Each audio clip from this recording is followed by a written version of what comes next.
I'm going to introduce myself. My name is Jared Olenoff. I'm the attorney for Lynn Clark, who's with me here today.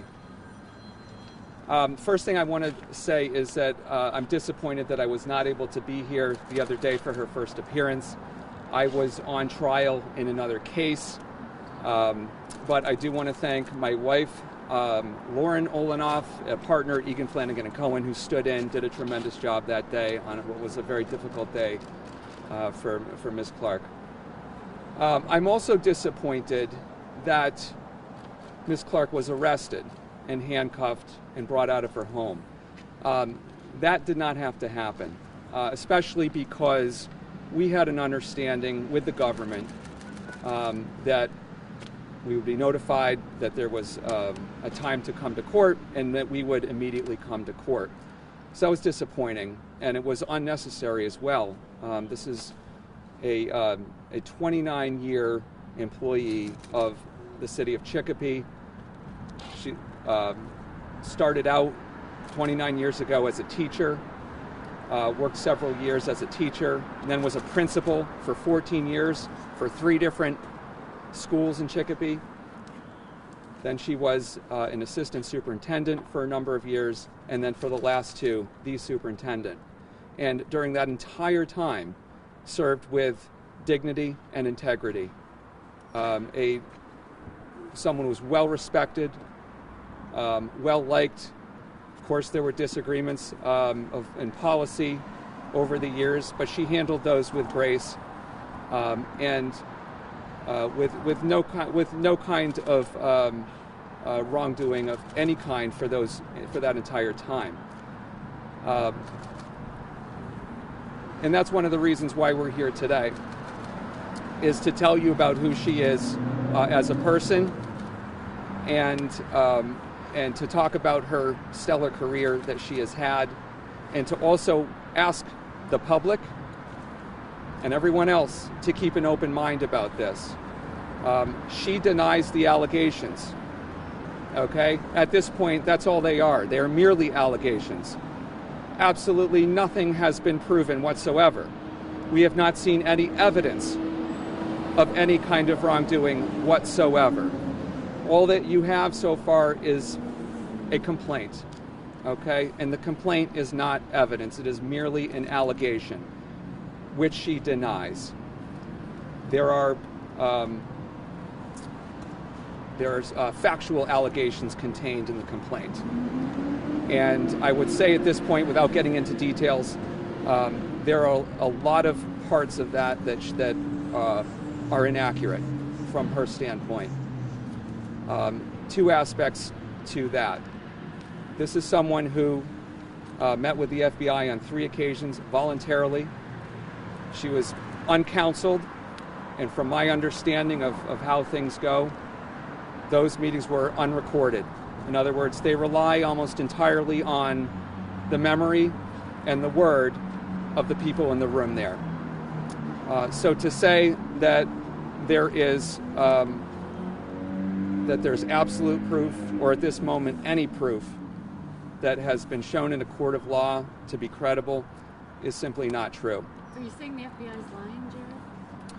No, we're not saying anything as to that right now, but we are saying that as to what is in that affidavit, that there are some problems with it. There are some inaccuracies.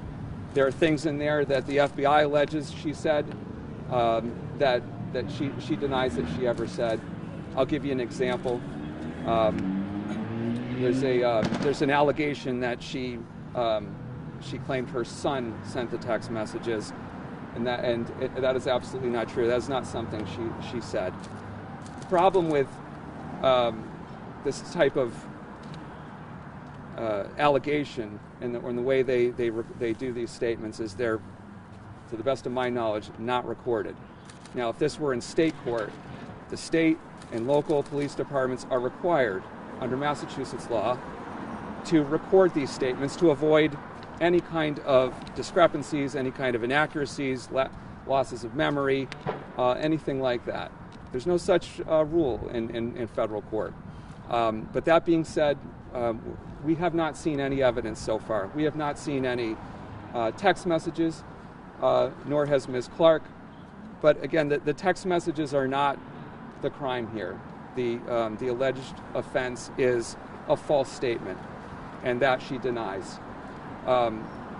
So we wanted to come out and let that be known, and we wanted to also let it be known that she, after having this 29 career in the Chicopee school system, again as a teacher, as a principal, as an assistant superintendent, and as a superintendent, should not be judged by this mere allegation at this point.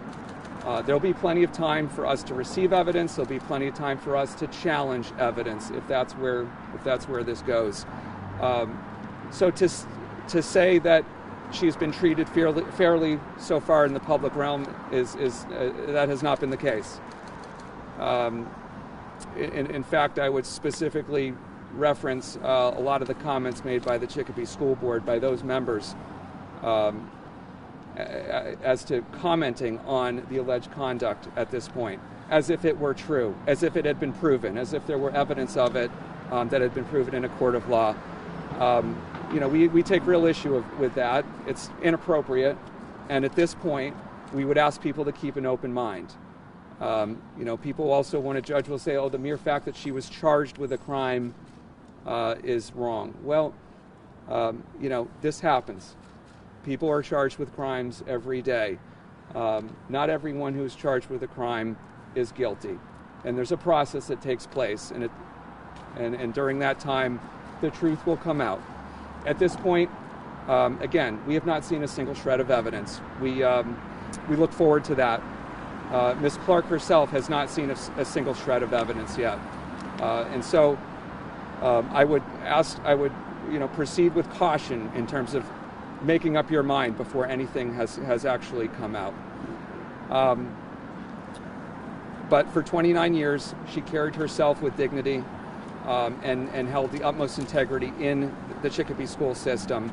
Again, there are people who disagreed with her on policy because she had to make a lot of difficult decisions. But I would note that as superintendent for the last 2 years, she had to carry the school system through an extremely difficult time, a contentious time, which was during the pandemic, and virtual schooling, remote schooling, and having to deal with the personnel and all of the administrative changes and all the other things that had to be done in order to keep those students learning.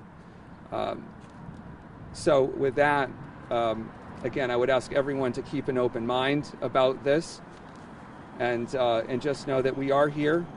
She is represented now. I would note she was not represented at the time she was meeting with the FBI. She was questioned without counsel. It's important to note she did not have a lawyer for any of those interviews.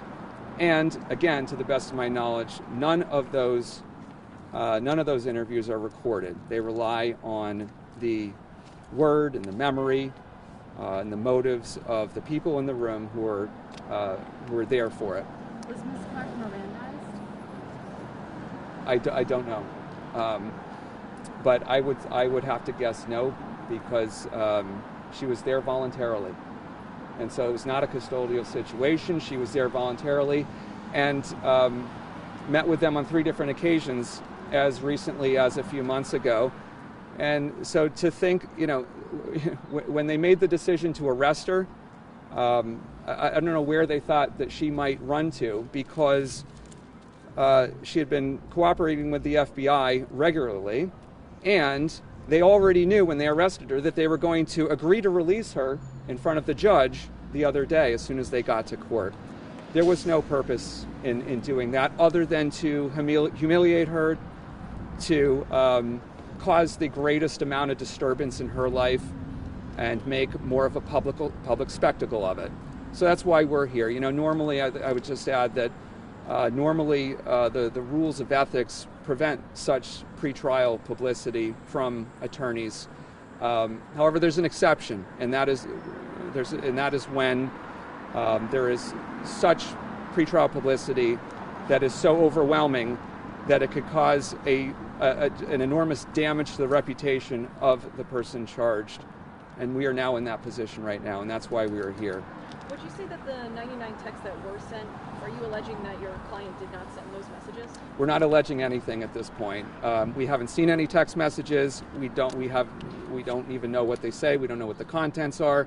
If you read the affidavit carefully, they're not really referenced verbatim at any point in there. So we don't know what they say. Have they seized your phone at any moment? They have. They've seized all electronics.